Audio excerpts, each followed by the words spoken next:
Hi, everybody. I'm Mark Viale, and welcome to LAB415 Spotlight on unlocking efficient organic growth. Who either have reviews, like customer reviews on their business, so like a review of an electrician. And we've seen the amount of review content getting shown in Google for some of these shoot up to extraordinary levels, like hockey stick levels.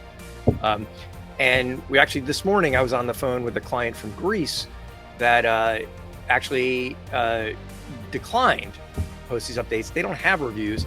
And what we noticed was their competitor who actually has a review product on their site, review content on their site, actually went up. So we're seeing a lot of correlation with user-generated content. Came out and said expertise was a key factor they were looking for.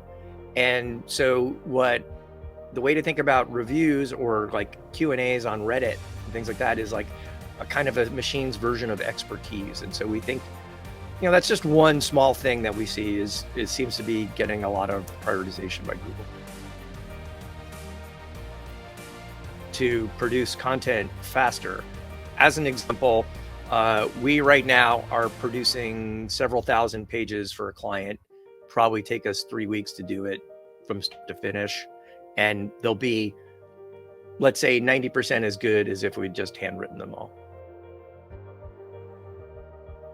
The industry is still pretty new. We were the first company bringing this trend outside the borders of China. However, looking into the acceptance in the US specifically, we can see that over 65% of all traffic, like internet traffic in the US last year was video. Over 50% of US citizens have participated in a video commerce stream. So we're definitely moving in that direction. And it's just very exciting to see how the market is growing. Usually when talking about video commerce, the word live is mentioned, and the live component is important, and that's great, but 60% of the conversions actually happens on demand. So we always recommend the companies to keep it visible, preferably on a landing page. It could be snippets on PDP pages. We utilize a widget that can pop up telling the audience that we're live, you want to jump into this live stream and shop. And then also just talking about some other features and things you can do. We do something called multi-streaming. So if you wanted to stream from Bambuser to your .com, which is like our main thing, but also to social media channels to grasp more traffic, you can do so as well. But I have to say, like, in the end of the day, we just want more people to do video commerce, and whether that is on TikTok or on Instagram or just any other platform or Bambuser, it's great because it means that the market is moving forward.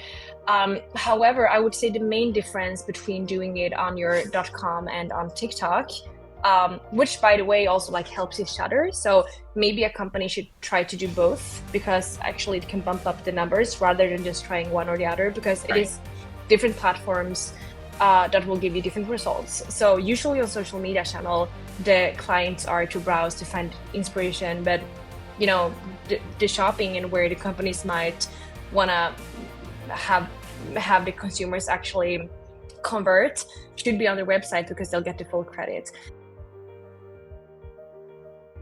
The media landscape has changed, and so as you were alluding to, just getting funding or hiring another executive is really just not enough to get attention. There are fewer reporters these days. So you really need to have a strong story, and it could be one that you haven't told. Data is key, looking at data and sharing data, especially when you're looking at a broader market, what's happening in the market, a problem that you're solving, a trend. All of those are really important. So you can go in numerous directions, but you need to tell a story. You need to be really credible and authentic and show how you're going to solve problems.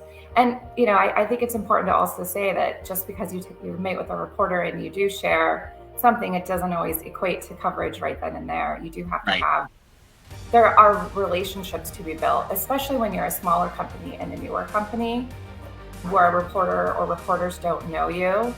It takes some time to do that, right? Funding releases, nobody cares about it anymore. Right. Yep. You have to work a lot harder to get a story. It's going to take a lot more.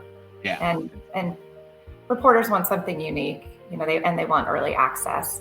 We sort of had moved away from in person, but that's coming back, and people are craving that, and so we're seeing a lot of times now where brands are sort of doing their own thing as opposed to jumping on existing events. They're starting to lean in and kind of do their own thing to get attention and build relationships. So companies should be thinking about that as well.